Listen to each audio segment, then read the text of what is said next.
Assalamualaikum warahmatullahi ta'ala wabarakatuh. Al-Fatihah. A'udzubillahi minasyaitonir rajim. Bismillahirrahmanirrahim. Alhamdulillahirabbil alamin. Arrahmanir rahim. Maliki yaumiddin. Iyyaka na'budu wa iyyaka nasta'in. Ihdinas siratal mustaqim. Siratal ladzina an'amta 'alaihim ghairil maghdubi 'alaihim waladdallin.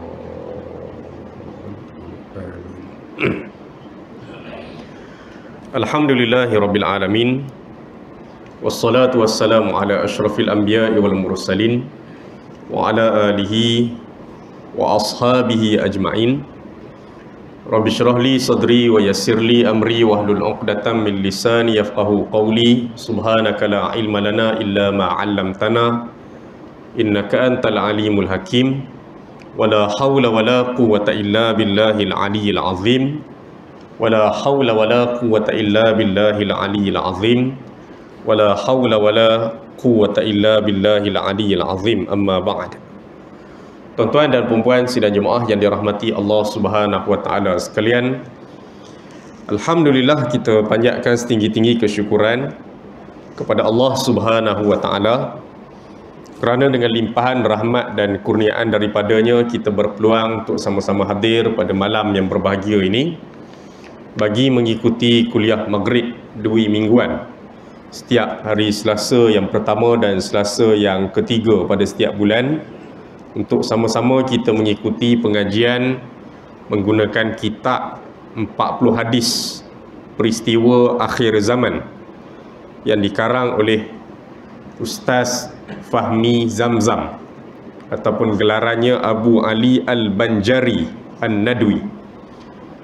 Tuan-tuan sekalian, kitab kita ini kita baru mulakan saja pada kuliah kita pada 2 minggu lepas. Kitab kita ini 40 hadis peristiwa akhir zaman ni kita baru saja mulakan pada kuliah kita 2 minggu lepas.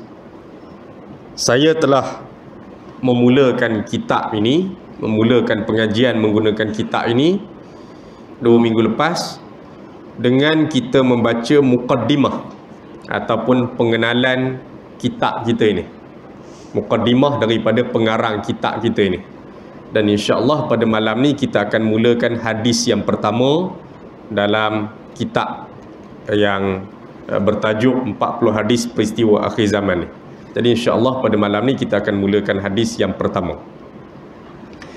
Hadis yang pertama dalam kitab kita ni tuan-tuan sekalian, hadis yang berkaitan dengan takwa dan perpaduan asas keselamatan di akhir zaman. Takwa dan perpaduan asas keselamatan di akhir zaman. Ini hadis pertama kita.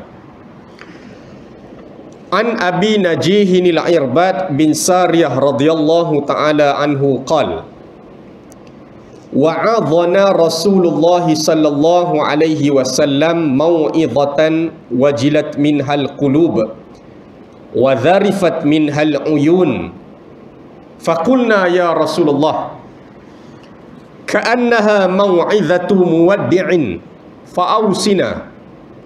Qala usikum bitaqwallahi azza wa jal was-sam'i wat-ta'ah wa in ta'ammara 'alaikum 'abdun fa innahu man ya'ish minkum fasayara ikhtilafan katsira fa 'alaikum bisunnati wa sunnatil khulafa'ir rasyidin al-mahdiyyin addu 'alaiha bin nawajidh wa iyyakum wa muhdatsatil umur fa inna kulla bid'atin dhalalah. Rawahu Abu Daud wa Tirmizi wa qala hadithun hasanun sahihun. Maksudnya daripada Abi Najih, iaitu Irbad bin Sariyah radhiyallahu anhu, beliau berkata, telah menasihati kami oleh Rasulullah sallallahu alaihi wasallam. Ya, Rasulullah telah menasihati kami ataupun telah menasihati kami oleh Rasulullah. akan suatu nasihat yang menggetarkan hati kami dan menitiskan air mata kami ketika mendengarnya. Lalu kami berkata, wahai Rasulullah, seolah-olah ini adalah nasihat yang terakhir sekali, maka berilah pesanan kepada kami. Lalu baginda sallallahu alaihi wasallam pun bersabda, aku berwasiat akan kamu supaya sentiasa bertakwa kepada Allah dan mendengar serta taat kepada pemimpin, sekalipun yang memimpin kamu itu hanyalah seorang hamba biasa. Sesungguhnya sesiapa yang panjang umur di kalangan kamu, pasti ia akan melihat perselisihan-perselisihan yang banyak. Maka hendaklah kamu berpegang teguh dengan sunnahku dan sunnah para khulafa'ur rasyidin al-mahdiyyin, iaitu khalifah-khalifah yang mengetahui kebenaran dan mendapat pimpinan ke jalan yang benar. Dan gigitlah sunnah-sunnah itu dengan gigi geraham, dan jauhilah perkara-perkara baharu, yakni bid'ah yang diada-adakan, kerana sesungguhnya tiap-tiap bid'ah itu adalah kesesatan. Hadis riwayat Abu Daud dan Imam Tirmizi. Tuan-tuan sidang jemaah sekalian, malam ni kita mulakan hadis yang pertama dalam kitab kita ni. Untuk tuan-tuan yang tidak hadir dalam pertemuan kita pada 2 minggu lepas, saya ulang sikit secara ringkas. Kita dah ikuti pengajian di sini lama dah, dan beberapa buah kitab telah saya tamatkan di sini. Hadis 40 Imam An-Nawawi, Sirah Nabi, Ulumul Quran, apa artinya saya menganut Islam. Lama. Surau tuan-tuan ni antara surau yang paling lama saya kuliah sejak duduk di Kuala Lumpur ni. Jadi selepas habis pengajian terakhir kita pada bulan Ramadan yang lepas, pengajian tentang Ulumul Quran, ilmu-ilmu tentang Quran, saya mencadangkan kepada pihak surau kita sambung dengan kitab 40 hadis peristiwa akhir zaman. Sebelum ni kita jumpa dah kitab 40 hadis. Kitab 40 hadis yang dikarang oleh Imam An-Nawawi. Ni kita jumpa juga kitab 40 hadis juga. Kitab 40 hadis tentang peristiwa-peristiwa di akhir zaman. Maksudnya apa dia? Maksudnya ulama yang menghimpunkan hadis Nabi sebanyak 40, kemudian dibukukan dalam satu buku, dibukukan dalam satu kitab. Bukan hanya Imam Nawawi sahaja zaman dulu. Ramai ulama sampai hari ni, ramai ulama yang suka menghimpunkan hadis Nabi sebanyak 40, kemudian dibukukan. Berapa ratus tahun dulu, berapa ratus tahun lepas, Imam An-Nawawi, kitab dia kitab hadis 40 Imam Nawawi. Ni antara kitab yang terkenal. Banyak ustazah kita mengajar di Masjid Surau Kuala Lumpur Selangor ni guna kitab tersebut. Kitab 40 hadis karangan Imam An-Nawawi. Hadis-hadis yang disusun oleh Imam An-Nawawi itu hadis yang merangkumi seluruh urusan hidup kita. Hadis Nabi banyak, beratus ribu. Tapi tuan-tuan sempat mengaji kitab 40 hadis Imam Nawawi itu dah cukup besar dah. Kerana hadis yang dia susun, hadis yang dia pilih tu hadis-hadis yang bersangkut paut tentang urusan hidup kita daripada kelahiran kita sampai kematian kita. Tentang akidah ada, tentang ibadat ada, tentang akhlak ada, tentang iman ada, tentang tanggungjawab kita hidup bermasyarakat ada lah ke? Jadi tak sempat tuan-tuan nak mengaji beribu-ribu hadis Nabi, tuan-tuan dapat tumpu 40 hadis Imam Nawawi itu dah cukup baik. Dah cukup baik. Di Malaysia ataupun di Nusantara ini, antara ulama yang banyak menghimpunkan hadis Nabi sebanyak 40, Ustaz Fahmi Zamzam ni. Gelarannya Abu Ali Al-Banjari An-Nadwi. Tuan-tuan dengar perkataan Banjar tu, tuan-tuan tahu dah dia orang Banjar, orang Kalimantan Selatan.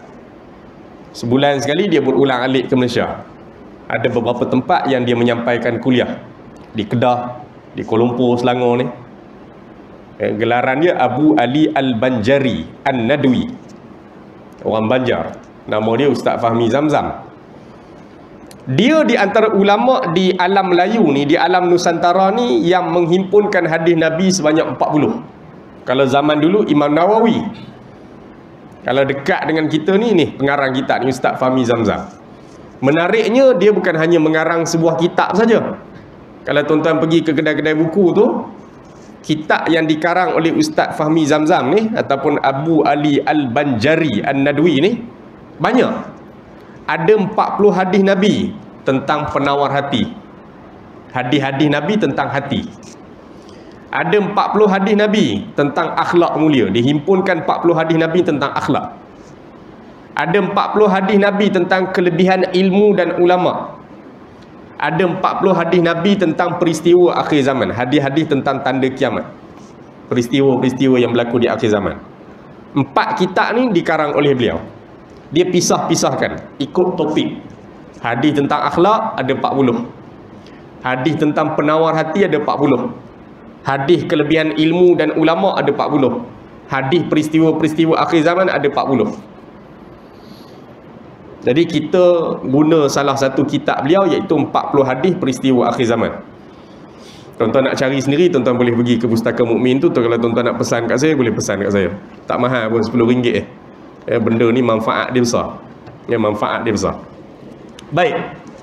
Jadi tuan-tuan sekalian, 40 hadis peristiwa akhir zaman ni Ustaz Fahmi Zamzam himpunkan hadis-hadis yang Nabi memperingatkan kepada kita peristiwa-peristiwa yang berlaku menjelang hari kiamat. Peristiwa-peristiwa yang berlaku menjelang hari kiamat. Dalam muqaddimah kita pada 2 minggu lepas, kita dah baca dah muqaddimah daripada pengarang kitab kita ni. Antara peringatan dia pada kita, antara peringatan pengarang kitab ni pada kita, dia kata bila kita belajar tentang hadis Nabi tentang akhir zaman, hadis Nabi tentang tanda-tanda kiamat, apa benda dia peringatkan pada kita? Dia peringatkan kepada kita satu peringatan daripada Nabi SAW. Apa dia Nabi kata? Kalau ada seseorang yang menyebut perkataan manusia dah rosak, masyarakat dah rosak, ketahuilah dialah yang paling rosak sekali di kalangan mereka. Pengarang kitab ni Ustaz Fahmi Zamzam dalam muqaddimah dia ni, dia peringatkan pada kita. Dia kata nanti kita nak mengaji ni hadis-hadis Nabi tentang akhir zaman ni. Tapi perlu diingat, sebelum kita mengaji kita perlu ingat. Ingat apa dia? Ingat satu pesanan daripada Nabi. Nabi kata apabila seseorang itu mengatakan orang ramai sudah rosak, manusia sudah rosak, masyarakat sudah rosak, ketahuilah bahawa sesungguhnya dialah yang paling rosak sekali di kalangan mereka. Orang yang bercakap itulah yang paling rosak sekali. Kenapa Nabi tegur perbuatan seperti itu? Kita bincang pada 2 minggu lepas. Kenapa Nabi tegur orang yang suka menyebut masyarakat rosak, orang ramai dah rosak, punah dah orang kita ni, masyarakat kita punah dah? Kenapa Nabi larang ucapan seperti itu? Salah ke kita sebut begitu? Bila boleh sebut, bila tak boleh sebut, kena tahu. Nabi larang seperti itu kerana ada orang nanti bila dia belajar hadis-hadis Nabi tentang tanda kiamat, hadis-hadis Nabi tentang peristiwa-peristiwa yang berlaku di akhir zaman, dia sedikit sebanyak akan timbul perasaan aku elok, aku bersih, aku mari dengar kuliah, aku mari masjid surau, aku orang surau, aku orang masjid. Akhirnya bila tengok benda yang berlaku dalam masyarakat, dia dah rasa masyarakat rosak, dia tu elok.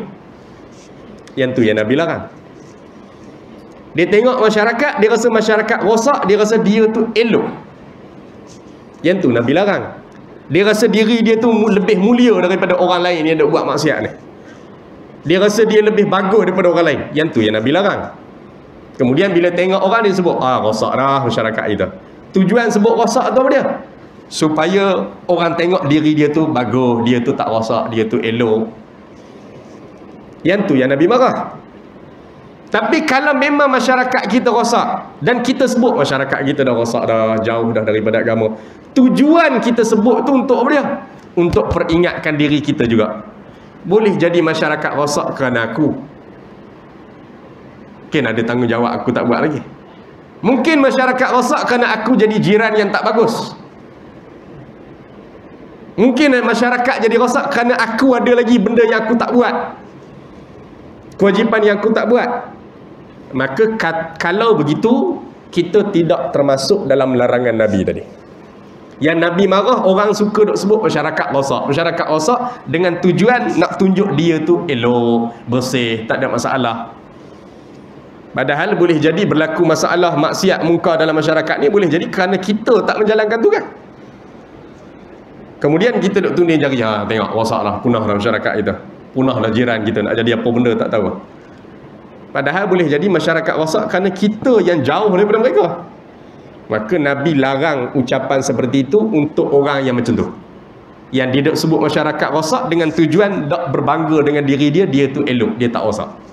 Konon-kononnya begitu. Maka malam ni bila kita mulakan hadis yang pertama nanti, kemudian nanti sambung hadis kedua, hadis ketiga dan seterusnya, bila tuan-tuan baca je, dengar hadis-hadis Nabi ni, dia akan timbul perasaan tu, betul lah benda Nabi sebut tu, jadi dah tu. Betul lah benda Nabi sebut, jadi dah tu. Lepas tu dia mula nak tengok. Dia dah mula tengok keliling dia. Sungguh lah, jadi lah, punah dalam masyarakat kita. Dia mula timbul perasaan tu. Boleh tak sebut itu? Boleh. Masyarakat rosak kita sebut masyarakat rosak, boleh tak? Boleh. Tapi sebut tu dalam keadaan kita muhasabah diri kita. Mungkin benda Nabi sebut ni pun kena kat aku juga, boleh jadi. Mungkin benda Nabi sebut tentang masyarakat ni puncanya aku juga, boleh jadi puncanya. Jadi boleh tak belajar hadis Nabi di akhir zaman? Boleh. Boleh tak sebut masyarakat rosak? Boleh. Tapi dalam keadaan kita sedar diri, aku pun mungkin sebahagian di kalangan mereka yang Nabi sebut ni. Tapi sekadar nak sebut masyarakat rosak kerana nak tunjuk kita tu ustaz, kita bagus, kita mulia sangat, Nabi larang. Dan ucapan tu haram. Ucapan tu haram. Ni telah saya jelaskan pada pertemuan kita 2 minggu lepas kepada tuan-tuan yang hadir pada 2 minggu lepas. Jadi malam ni kita jumpa hadis yang pertama, tuan-tuan sekalian. Hadis ni diriwayatkan oleh Abu Daud, salah seorang ulama hadis, dan juga Imam Tirmizi, salah seorang ulama hadis. Abu Daud meriwayatkan hadis ni, Imam Tirmizi pun meriwayatkan hadis ni. Ya, Abu Daud belajar hadis ni daripada tok guru dia. Tok guru dia ambil daripada tok guru dia. Tok guru dia ambil daripada tok guru dia sampai kepada sahabat Nabi. Siapa dia? Sahabat Nabi ni Irbad bin Sariyah. Gelarannya Abi Najih. Imam Tirmizi, ulama hadis, pun meriwayatkan juga hadis ni. Dia ambil daripada tok guru dia, tok guru dia ambil daripada tok guru dia, tok guru dia ambil daripada tok guru dia, sampai juga kepada sahabat Nabi tadi, Irbad bin Sariyah, sahabat Nabi tu. Gelarannya Abi Najih. Jadi Irbad bin Sariyah ni, ataupun gelarannya Abi Najih ni, dia kata apa dia? Rasulullah telah menasihati kami. Satu hari Rasulullah duduk bersama dengan para sahabat. Rasulullah telah menasihati kami, kata Abi Najih ni, kata Irbad bin Sariyah ni. Nama asal dia Irbad bin Sariyah. Dia kata Rasulullah telah menasihati kami dengan satu nasihat yang menggetarkan hati kami. Dengar nasihat Nabi tu menggeletar hati ni, takut, bimbang, dan menitiskan air mata kami. Nasihat Nabi tu berat, benda berat, benda berat, benda penting. Sampai Nabi bagi nasihat tu, kata Irbad bin Sariyah, gementar hati kami dan mengalir air mata kami dengar nasihat Nabi itu. Maka kami berkata kepada Rasulullah, wahai Rasulullah, seolah-olah macam ni nasihat yang terakhir je, wahai Rasulullah. Kita pun tak tahu Nabi bercakap apa kepada para sahabat tu, kita pun tak tahu. Irbad bin Sariyah tak bagi tahu pun Nabi bercakap apa, sampai menggeletar hati tu, sampai menitiskan air mata tu, kita pun tak tahu. Tapi kita boleh bayangkan bila Nabi bercakap dan sahabat rasa bergetar hati sampai mengalirkan air mata, maknanya Nabi bercakap benda yang sangat penting dalam urusan hidup. Boleh jadi Nabi bercakap bab kematian, Boleh jadi Nabi cerita tentang syurga neraka. Boleh jadi Nabi cerita tentang azab kubur. Boleh jadi Nabi cerita tentang tanda-tanda kiamat. Boleh jadi. Kita tak tahu. Kerana Irbad bin Sariyah dia hanya beritahu pada kita, Rasulullah telah memberi nasihat kepada kami, satu nasihat yang menggetarkan hati kami dan mengalirkan air mata kami. Itu saja. Nasihat tentang apa kita tak tahu. Cuma kita boleh bayangkan, mungkin nasihat tentang kematian. Nangis bila dengar. Mungkin nasihat cerita tentang azab api neraka. Menangis juga kalau dengar. Mungkin cerita tentang azab kubur. Menangis juga. Menggeletar hati bila dengar. Boleh jadi. Maka sahabat-sahabat yang duduk dalam majlis bersama dengan Nabi itu, termasuklah Irbad bin Sariyah ni, mereka bertanya kepada Nabi, wahai Rasulullah, seolah-olah ni nasihat yang terakhir gayanya. Benda yang kamu bercakap, benda yang kamu beritahu pada kami ni seolah-olah macam nasihat yang terakhir dah gayanya. Maksudnya apa dia? Nabi bercakap dengan penuh kesungguhan. Nabi bercakap tu dalam tempoh yang lama. Jadi kita macam nak berpisah dengan orang, kan kita bercakap lama. Banyak benda nak sampai tu. Masa tak cukup. Macam kita tak nak jumpa dah. Mungkin 10 tahun, 20 tahun lagi boleh jumpa balik. Jadi bila kita bercakap dengan orang tu, dah macam nak berpisah, kita akan bercakap tu sungguh-sungguh. Sampai orang tu beri perhatian pada kita. Kita bercakap dengan dia tu ada nada tinggi rendah dia. Nak menunjukkan benda tu benda serius, benda sungguh-sungguh, benda penting. Nak bagi orang tu fokus. Kita bercakap dengan orang tu dalam tempoh yang lama. Kenapa dia? Lepas ni tak jumpa dah. Jadi keadaannya begitu. Sehingga sahabat-sahabat bertanya kepada Nabi, wahai Rasulullah, seolah-olah macam nasihat terakhir je ni. Seolah-olah engkau cakap kepada kami ni macam nasihat yang terakhir je. Biasa Nabi bagi nasihat juga, tapi kali ni lain macam ni.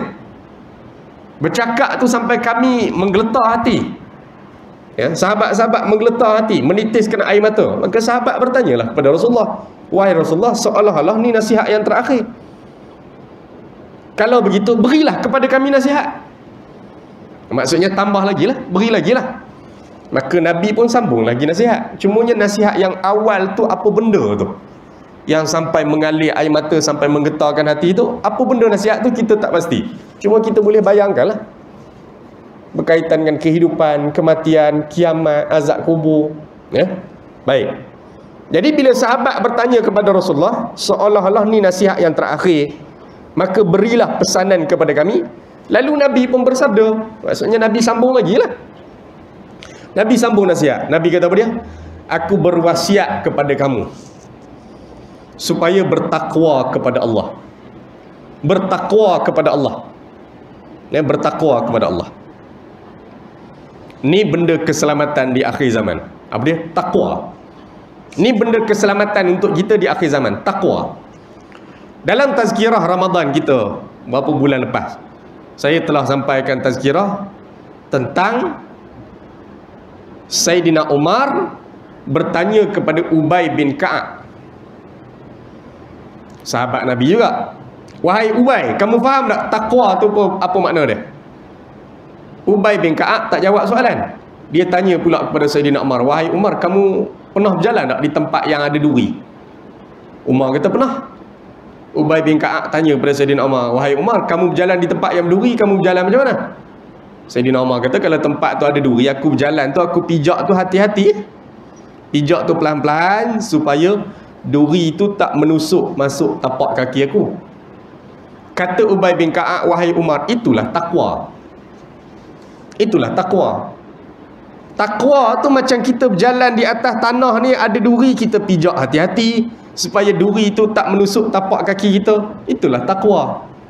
Apa makna takwa? Hidup ni hati-hati. Hidup ni hati-hati. Daripada bangun tidur sampai tidur semula, daripada sekecil-kecil perkara sampai sebesar-besar perkara, hati-hati bila nak buat. Hati-hati. Itulah takwa. Apa makna takwa? Hati-hati. Nak bercakap, hati-hati. Fikir dulu dosa pahala. Nak pilih pakaian, nak pilih makanan, hidup bermasyarakat, tempat kerja, halal haram. Hati-hati. Hati-hati.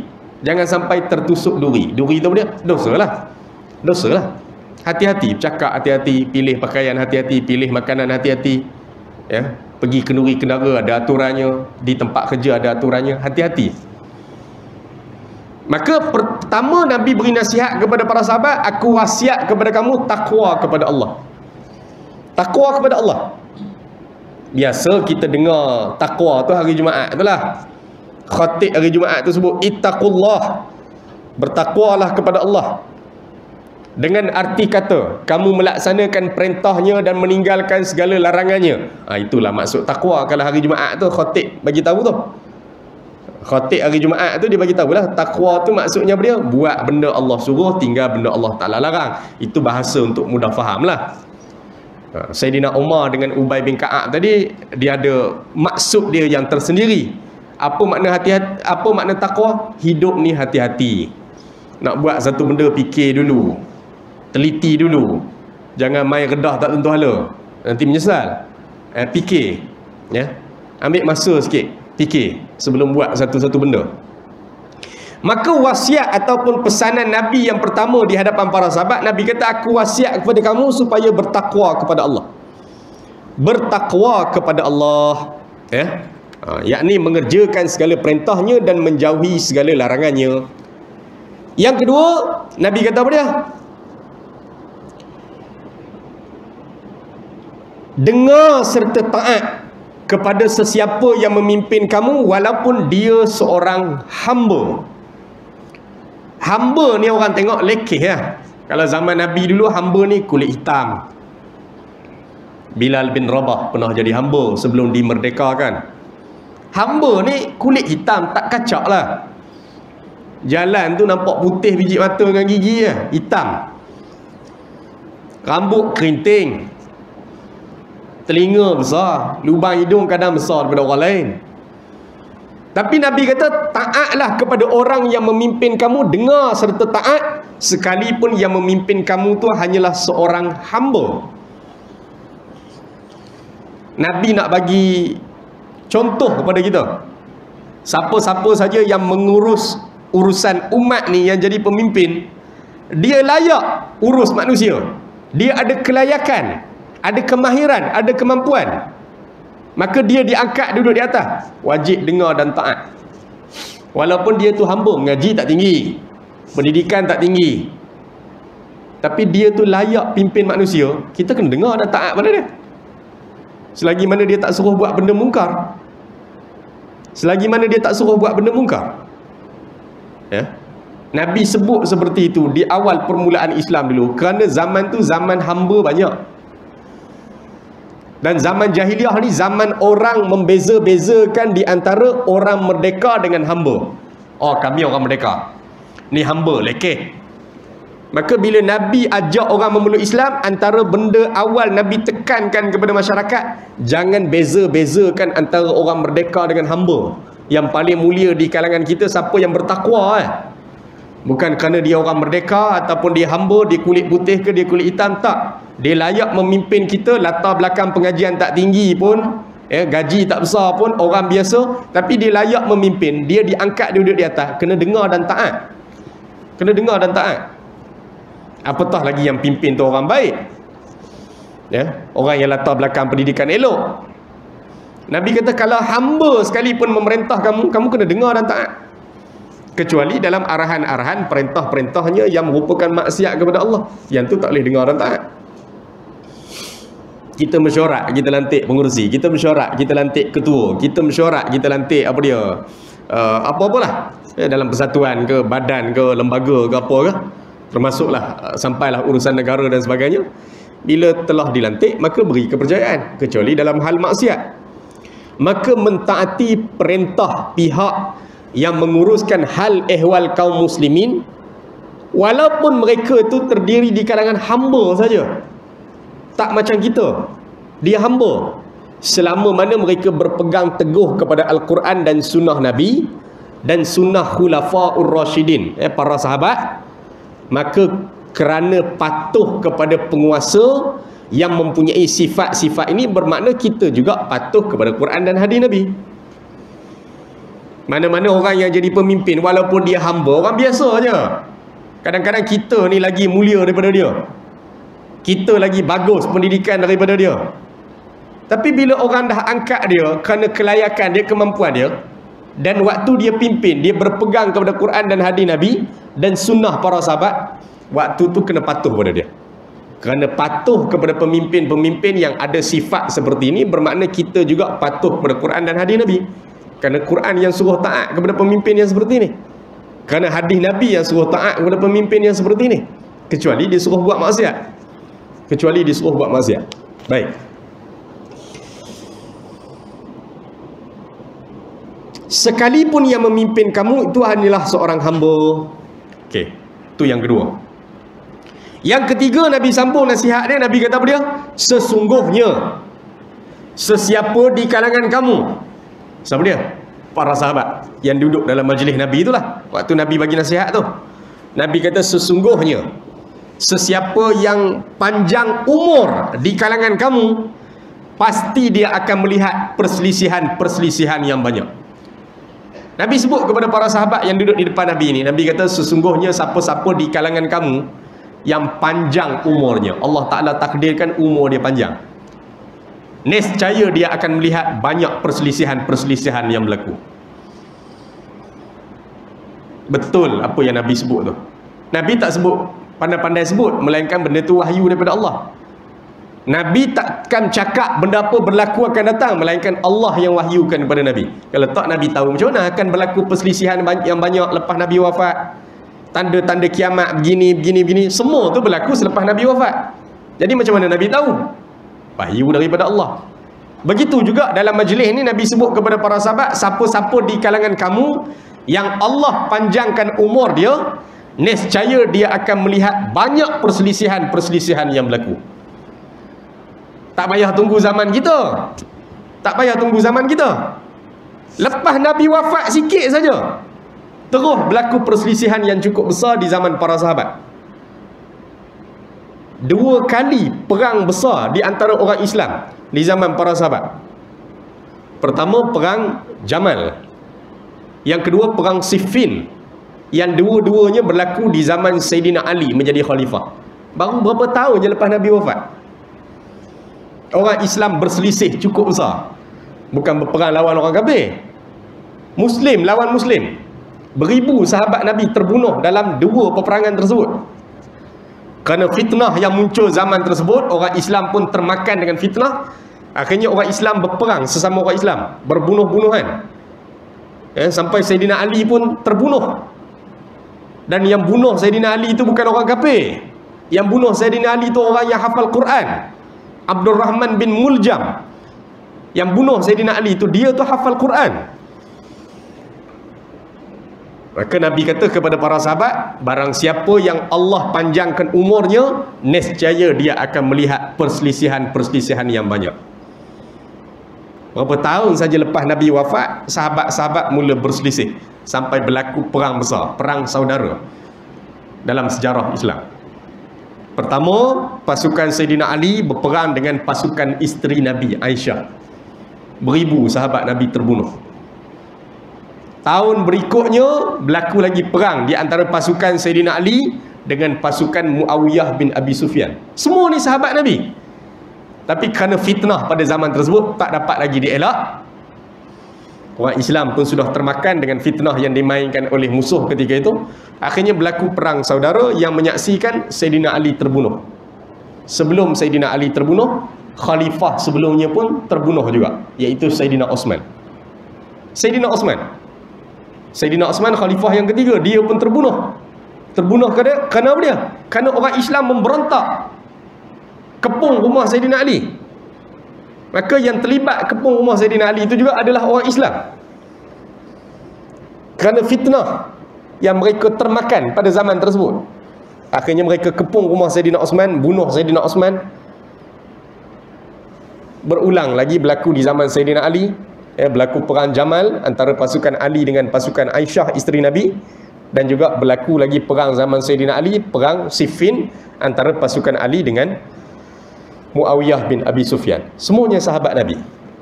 Maka Nabi sebut kepada para sahabat, siapa-siapa di kalangan kamu yang Allah panjangkan umurnya, pasti dia akan melihat perselisihan-perselisihan yang banyak.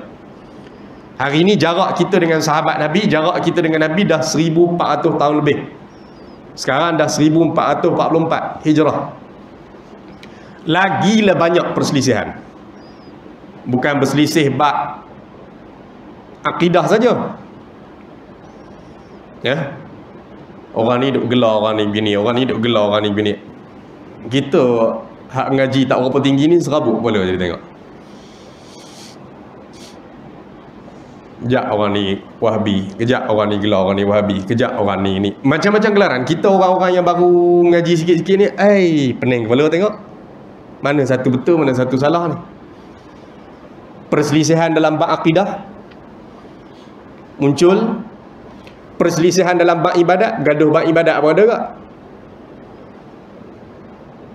Nak baca doa, tak baca doa, pas sembahyang boleh salam ke tak boleh salam, gaduh bab ibadat. Orang berniaga bergaduh bab berniaga, orang bisnes bergaduh bab bisnes, orang politik tak payah cakap 27 jam bergaduh sehari. 27 jam, bukan 24, 27 jam kan? Kita duduk dalam grup ni tuan-tuan, tak kurang daripada 10 grup WhatsApp. Zaman dulu kan ada grup WhatsApp.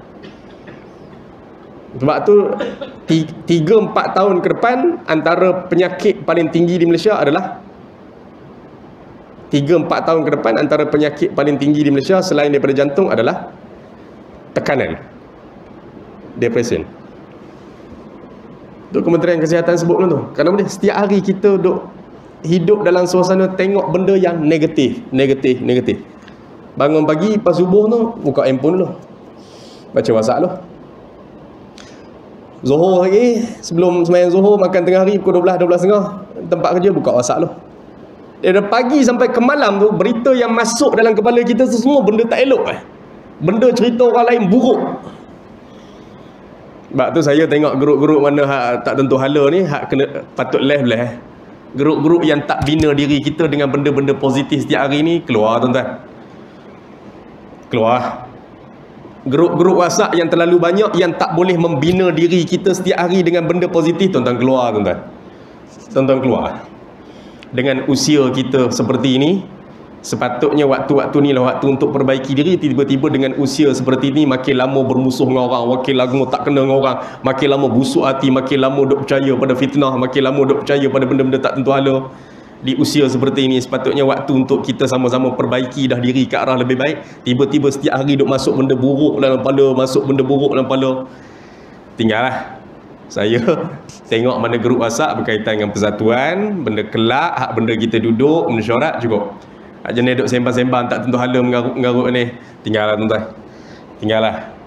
Kadang-kadang berjam-jam kita duduk depan handphone duk baca benda-benda perkembangan yang boleh jadi betul, boleh jadi tidak. Berapa banyak dah masa ibadat kita terganggu. Makin lama makin kurang masa ibadat, makin lama makin kurang kualiti ibadat, kerana masa kita dah dihabiskan dengan alat komunikasi ni. Salah dah alat komunikasi? Tak salah. Macam orang tanya, apa hukum pisau? Pisau tak ada hukum. Hukum dia bergantung pada tuan pisau guna pisau untuk apa. Sembelih ikan halal, sembelih orang haram. Handphone dia tak ada apa hukum. Hukum dia bergantung kepada kita tu guna untuk apa. Guna untuk benda baik, pahala. Guna untuk benda salah, dosa. Tu serupa TV, alat komunikasi, kita yang urus benda tu. Tapi sampai benda tu dah kontrol kehidupan kita, kacau. Sampai ibadat kita jadi terganggu kerana dikontrol oleh alat teknologi ni, kacau kita.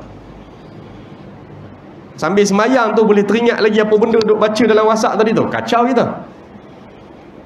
Kacau. Jadi seperti itu.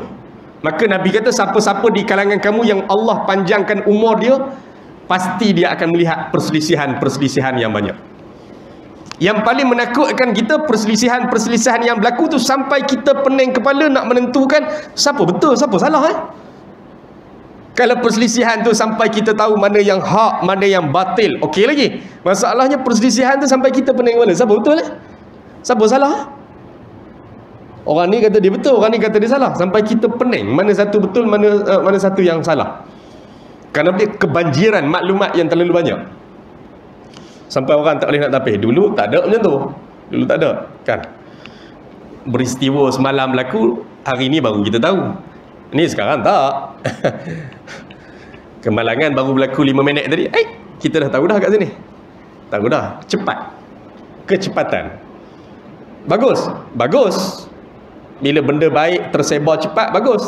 Tapi kalau benda tu benda buruk, benda tak betul, kalau benda tu benda tak betul, maka kita antara orang yang paling cepat menyebarkan benda yang tak betul. Berapa puluh orang yang baca dalam grup WhatsApp tu? Berapa puluh orang baca? Kita copy paste. Berapa puluh orang dah baca? Terbaca benda apa yang kita share. Tak pasti, tenang dulu, sabar dulu, relax. Biar jadi orang yang terlewat sikit pun tak apa, tak rugi pun. Sagi kalau berita tu sungguh lagi, dia akan keluar dalam media rasmi ke apa, dia akan keluar. Tapi kita seronok jadi orang yang pertama. Seronok jadi orang pertama. Ini zaman media sosial hari ni. Rakam video, upload di YouTube, di TikTok, kemudian tak beri penerangan, tak beri penjelasan. Video ni tentang apa? Akhirnya orang maki hamun benda apa yang ada dalam video tu. Orang bergaduh kat kedai makan, kita berakam, upload. Akhirnya orang dah ulah dalam keadaan orang pun tak tahu siapa yang salah. Tokai kedai makan ke hak mengamuk tu? Orang bergaduh di pasar malam, bergaduh di jalan raya, kita berakam, kemudian upload, kemudian tak beri penerangan, caption, tak ada caption. Jadi orang maki salah satu pihak saja. Kita dah berbuat zalim kepada satu pihak yang lain. Boleh jadi yang ni betul, yang ni yang salah. Tak ada penerangan. Tak ada penerangan. Maka Nabi kata, siapa panjang umur dia akan tengok perselisihan-perselisihan yang banyak berlaku. Kalaulah kita hidup di zaman itu, kalaulah sahabat-sahabat Nabi dan kita bertemu dengan zaman yang banyak perselisihan itu, maka Nabi pesan kepada para sahabat, waktu tu berpegang teguh dengan sunnahku. Pegang elok-elok sunnahku. Dan sunnah para khulafa'ur rasyidin. Siapa dia khulafa'ur rasyidin? Gelaran kepada 4 sahabat Nabi ni. Abu Bakar, Umar, Uthman, Ali. Jadi siapa-siapa yang panjang umur, hidup di zaman banyak sangat berlaku perselisihan ni, waktu tu pegang sungguh-sungguh pada sunnah Nabi. Pegang sungguh-sungguh pada sunnah para sahabat. Ikut Abu Bakar pun betul, ikut Umar betul, ikut Uthman betul, ikut Ali pun betul. Ni 4 sahabat yang diakui oleh Nabi. Keimanan mereka, kebenaran mereka, ikutlah. Mana-mana pun, tak ada masalah. Kalau hidup di zaman banyak perselisihan tu, Nabi kata pegang teguh dengan sunnahku dan sunnah para khulafa'ur rasyidin. Dan waktu tu kamu gigitlah sunnahku itu kuat-kuat. Gigit dengan apa? Gigit dengan gigi geraham kamu. Nabi kata pegang sunnahku dan sunnah 4 khalifah ar-rasyidin ni, pegang kuat-kuat, gigit dengan gigi geraham kamu. Bukan Nabi suruh ambil sunnah Nabi itu gigit kat sini. Nabi nak beritahu pada kita, pegang sungguh-sungguh. Maka Nabi bagi simbolik. Kita kalau gigit makanan ni dengan gigi depan, dengan gigi geraham, geraham ni lagi kuat. Geraham ni kuat. Jom masuk jari gigit yang geraham. Oh tak lepas. Gigi geraham ni maksudnya apa dia? Kemas. Kuat. Maka Nabi kata pegang sunnahku dan sunnah khalifa'ur rasyidin. Gigit sunnah-sunnah itu dengan gigi geraham kamu. Gigit kemas-kemas. Apa jadi pun, apa masyarakat jadi pun, kita tu jaga sungguh-sungguh sunnah Nabi tu, pegang kemas-kemas. Sunnah Nabi jangan hanya nampak bab pakaian saja. Jubah, serban, baguslah, siapa boleh buat silakan. Sunnah Nabi banyak. Sunnah Nabi bukan hanya pakaian, jubah, serban. Akhlak sunnah Nabi. Bercakap benda baik sunnah Nabi. Melazimi kehidupan yang baik sunnah Nabi. Sunnah Nabi. Sunnah Nabi ulama bahagikan ada 2. Pertama, ada sunnah yang disebut sebagai sunnah jibiliyah. Apa makna jibiliyah? Sunnah jibiliyah ni maksudnya benda apa yang Nabi buat atas sifat Nabi sebagai manusia. Atas sifat Nabi sebagai orang Arab. Contohnya apa dia? Contohnya, di tempat Nabi ada buah-buahan tertentu yang ada di tempat Nabi. Nabi suka makan benda tu. Dan buah tu tak ada di tempat kita. Maka tu disebut sebagai sunnah jibiliyah. Jibiliyah. Ataupun sunnah ghair tasyri'iyah. Sunnah yang tidak disyariatkan. Maksudnya kita tak ikut pun tak ada masalah. Nabi buat benda tu kerana apa dia? Kecenderungan minat Nabi kepada benda tu sebab benda tu ada di tempat Nabi. Jadi makan buah rambutan tak sunnah Nabi sebab rambutan tak ada di Arab. Bukan macam tu. Nabi makan buah tu kerana buah tu ada di tempat Nabi. Nabi sukalah makan. Durian tak ada kat sana. Pokok rambutan tak ada, petai tak ada. Maka Nabi makan, Nabi suka pada sesuatu benda tu kerana apa dia? Suasana pada waktu tu ada benda tu. Maka sunnah ni tidak disyariatkan. Dia panggil sunnah ghair tasyri'iyah ataupun sunnah jibiliyah. Adapun siapa nak buat tak ada masalah. Tak ada masalah. Kurma tak ada di tempat kita kecuali orang saja tanam sikit-sikit. Itulah kurma ada di tanah Arab. Nabi makan. Nabi makan kenapa ada di tempat Nabi? Kita nak makan? Boleh. Kita niatkanlah nak makan benda yang Nabi pernah makan.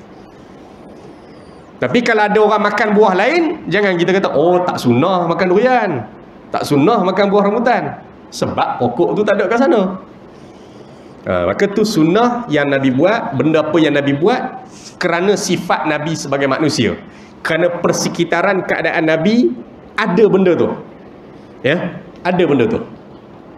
Yang kedua, sunnah yang disyariatkan memang Allah suruh Nabi buat benda tu, dan Nabi pun suruh kita buat benda tu. Tu dia panggil sunnah yang disyariatkan. Sunnah yang disyariatkan. Hormat orang, muliakan tetamu, akhlak baik, tu benda yang disyariatkan. Kadang-kadang kita tertinggal benda tu. Kita tekankan sunnah-sunnah dalam bentuk-bentuk pakaian gini, bagus lah. Kita lupa benda-benda yang Nabi tekankan, yang sunnah-sunnah yang disyariatkan. Jaga mulut, jaga akhlak, muliakan tetamu, hormat orang dan sebagainya. Itu sunnah yang disyariatkan. Baik. Maka Nabi kata, kalau hidup zaman banyak perselisihan tu, pegang sunnahku kuat-kuat, sunnah para sahabat, gigit dengan gigi geraham. Jangan bagi terlepas. Apa nak jadi sekeliling kita pun jangan bagi terlepas. Jangan bagi terlepas. Dan akhir sekali Nabi kata dia, jauhilah benda-benda baru. Benda-benda baru dalam urusan ibadah yang ditokok tambah ni jauhilah. Jauhilah. Ataupun istilah dia dalam hadis Nabi tu bid'ah. Benda-benda baru dalam urusan agama, benda-benda baru dalam urusan ibadat yang ditokok tambah ni jauhilah. Jauhilah.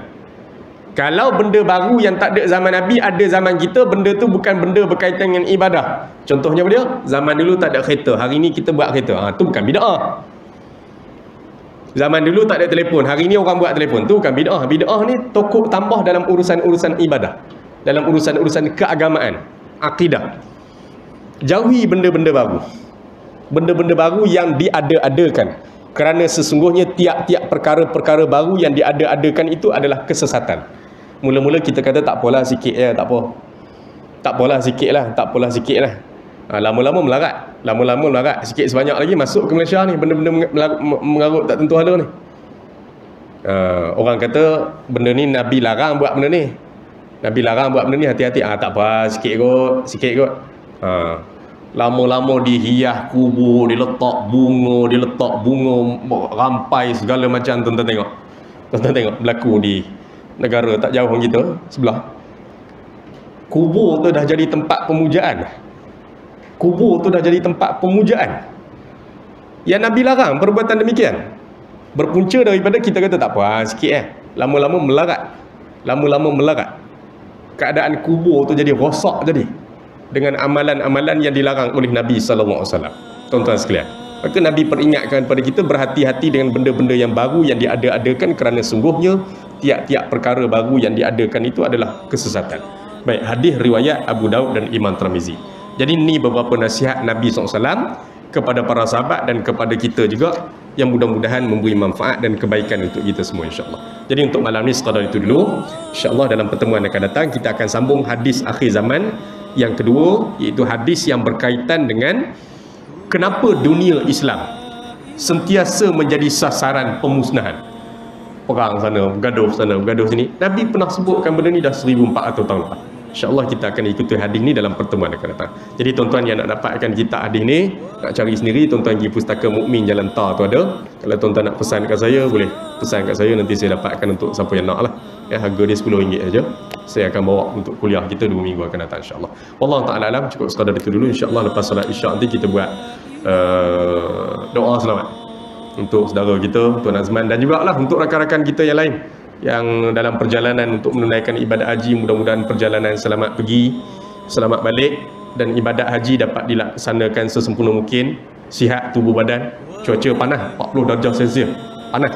Yang mudah-mudahan Allah Ta'ala mudahkan segala urusan ibadah saudara-saudara kita yang dipilih oleh Allah menjadi tetamu dalam tahun haji tahun 1444 Hijriah insya-Allah. Assalamualaikum warahmatullahi taala wabarakatuh. ورجعنا إلى الله